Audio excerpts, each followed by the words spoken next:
What's up, Star Wars fans? I want to talk about the Ahsoka series trailer, as well as a plethora of Star Wars news coming out of Star Wars Celebration. We got lots to break down about Ahsoka, Ezra Bridger, and even Thrawn in The Mandalorian. But before we get to that Ahsoka trailer, I just want to let you know that Dave Filoni, amongst some others, have been promised to be creating a Star Wars movie. Dave Filoni's movie is going to be a climactic event, bringing together the Mandalorian, Ahsoka Tano, Boba Fett, and supposedly Skeleton Crew. There's another movie that's going to have to do with the dawn of the Jedi, and a third one that is going to feature Rey and her trials and tribulations as she attempts to rebuild the Jedi Temple, and of course the Jedi Order with it. I really thought the Ahsoka trailer would drop tomorrow, but boy was I wrong, and that's not the only thing I was wrong about. If you watched my video today about some of the rumors that are flying around about the Ahsoka series, then you also know I was wrong about some of those rumors being incorrect. With that all said, let's get to the trailer. It starts with Ahsoka saying that she feels something coming, something dark, a very ominous beginning that could refer to Thrawn or the Dark Jedi that we see in the trailer. And we get quite a bit of footage of Ahsoka at the Jedi Temple that we've seen previously, whether it was months ago through leaks or at last Star Wars Celebration. We knew Ahsoka was going to a Jedi Temple, and now thanks to the trailer we know that she's going into that temple, and when she leaves she's going to be attacked. And what's interesting is that these droids look very similar to the ones that Morgan Elsbeth had in season 2 of The Mandalorian. Yes, the coloring on their armor is different, but I believe these are the same type of HK-87 assassin droids going after Ahsoka as she leaves the Jedi Temple. And then we get to see in all her glory live-action Sabine Wren, played by Natasha Liu Bordizzo, and she's keeping some good company with none other than a Lothcat. But of course, Sabine isn't the only one from Star Wars Rebels we get to see. We get to see Hera and Chopper. They're chasing down some other ship transporting something, and although Chopper looked absolutely magnificent, we only got the side view of Hera and it didn't look that great to me. And then we are introduced to what seems to be Balin the Dark Jedi and his young female apprentice. He seems to be talking about the vacuum of power left after the death of Palpatine. As he states, this is a new beginning, and for some that means war, and for others that means power. So I'm assuming ultimately that he is after the power that was left behind after Palpatine. But moving on here, we get to see an amazing shot for those of us who are huge Star Wars Rebels fans. That's right, we get some of the Rebels epilogue in live action, with Sabine Wren looking out from Ezra's tower at the town of Lothal, also seeing Ahsoka's ship being escorted by 2 X-Wings. I know some hardcore fans are going to be upset with the fact that Sabine doesn't have short hair like she did in the Rebels epilogue, but personally, I could care less about that. We're getting Star Wars Rebels characters in live action, and Natasha Liu Bordizzo looks absolutely like a live-action Sabine Wren.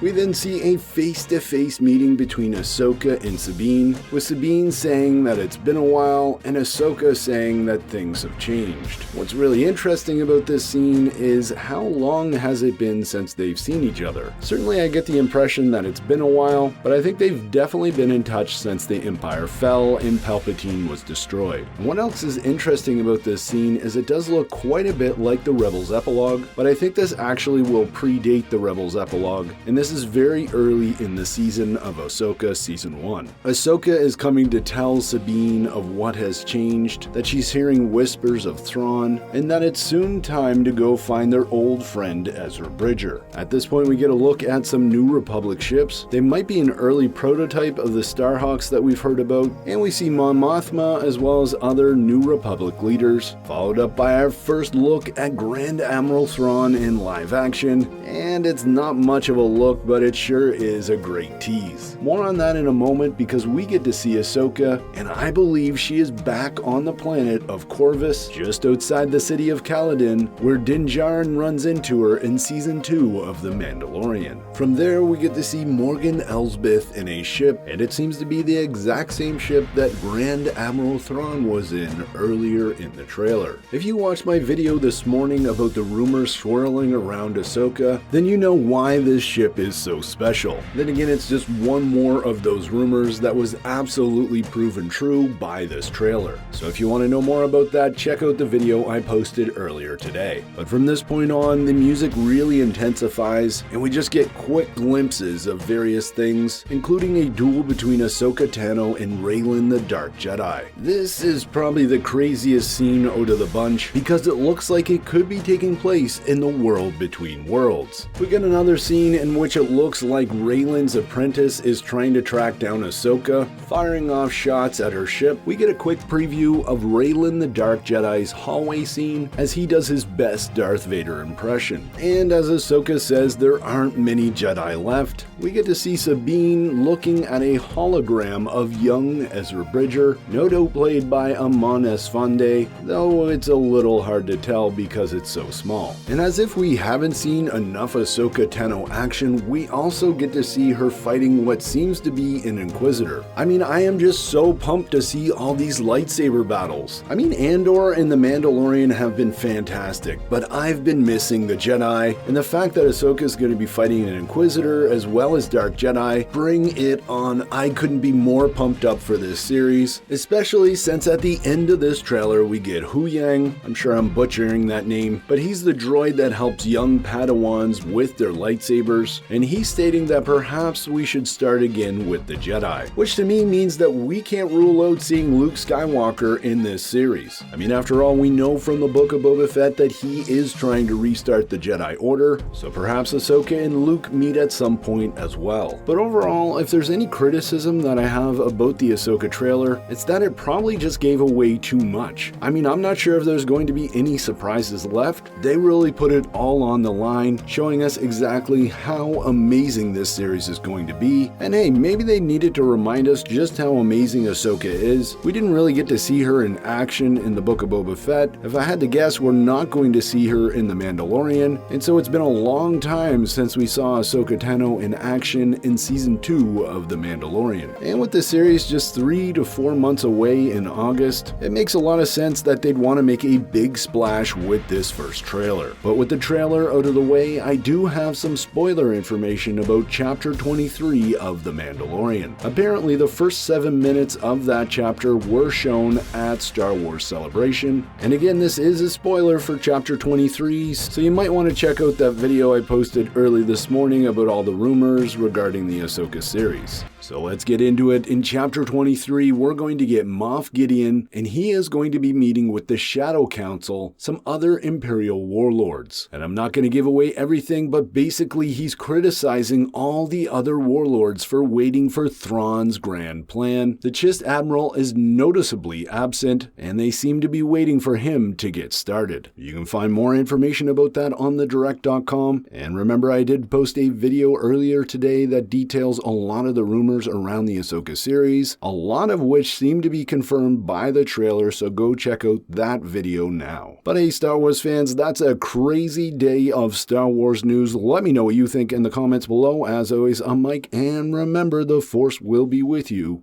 always.